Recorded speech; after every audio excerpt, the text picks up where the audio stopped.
चिड़िया, जिसका नाम लिली था, अपने 3 बच्चों के साथ खुशहाल जिंदगी बिता रही थी।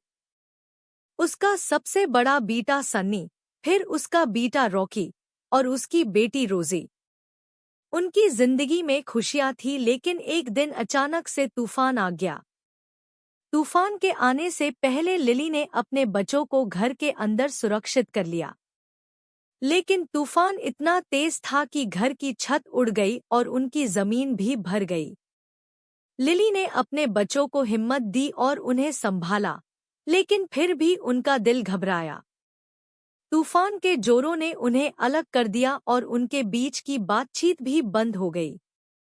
लिली ने सन्नी, रॉकी और रोजी को प्यार से संभाला और उन्हें हिम्मत दी कि सब ठीक हो जाएगा।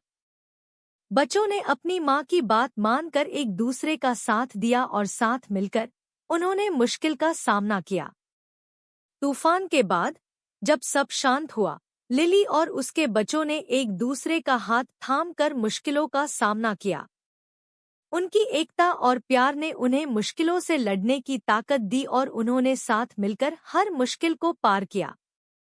इस कहानी ने दिखाया कि प्यार और एकता से हर मुश्किल का सामना किया जा सकता है और साथ मिलकर हर मुश्किल को पार किया जा सकता है।